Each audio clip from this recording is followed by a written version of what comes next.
Xavier Popeau, producteur de Ferme des Arches et responsable du système d'information et du contrôle de gestion. Alors, Ferme des Arches a été fondée en 1988 par 4 producteurs, 2 producteurs d'Eure-et-Loir et 2 producteurs du Loiret. Et pour aboutir à aujourd'hui à être une structure qui comprend 45 en Beauce et 8 dans la Drôme. Et sur les 45 producteurs, la moitié sont en Eure-et-Loir et l'autre moitié dans le Loiret. Ferme des Arches collecte 18 000 tonnes d'oignons jaunes, 1300 tonnes d'oignons rouges, environ 1100 tonnes d'échalotes, qu'elles soient plantées ou de semis, et 250 tonnes d'ail issus de la Beauce. Bonjour, Dominique Viel, Ferme des Arches, directeur commercial et marketing. Vous pouvez trouver nos produits en grande surface sous différentes manières. Donc, pour une partie d'entre eux, sous des formes de marques distributeurs, donc ce qu'on appelle communément MDD. Et après, une autre partie signée sous le logo et la marque Ferme des Arches.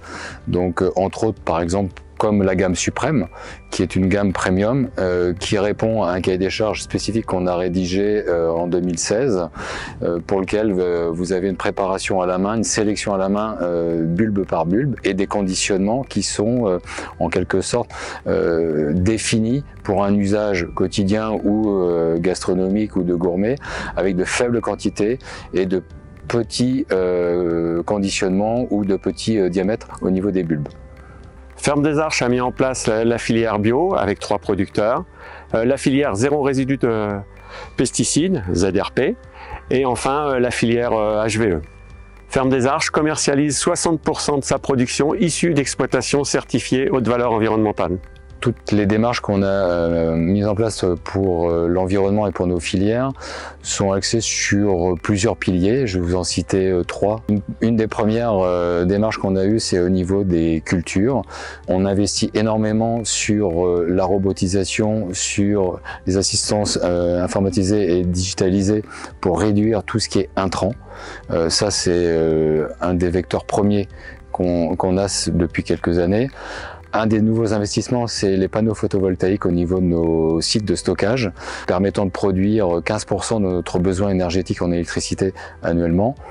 Et un troisième vecteur pour lequel on est engagé depuis quelques années, c'est la gestion de l'eau. Il faut savoir que dans nos cultures, on a des tensiomètres, on a des systèmes d'irrigation qui nous permettent d'apporter la quantité d'eau nécessaire et pas plus, et surtout d'économiser l'eau, qui est quand même une source vitale pour notre devenir et notre avenir agricole. Alors au sujet d'un produit qui pourrait surprendre le grand public, depuis 3-4 ans, on a élaboré un produit qui s'appelle l'ail noir.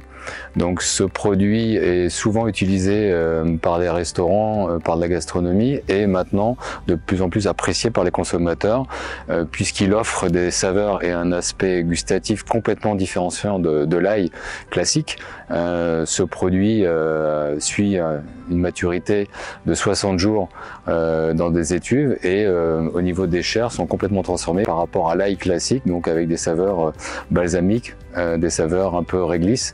L'ail noir peut être, je dirais, trouvé en magasin de la grande distribution, surtout lors des périodes festives comme Noël ou Pâques. Et vous pouvez également le trouver dans des magasins spécialisés en fruits et légumes d'une manière constante et permanente. Au niveau de l'attente des consommateurs, on a besoin de savoir si le consommateur pour les années à venir souhaite absolument s'orienter sur du prix pour des produits comme les nôtres ou avoir plutôt une garantie qualité et gustative du produit, bien sûr avec un prix en adéquation. Donc c'est un élément clé pour qu'une filière agricole puisse être pérenne.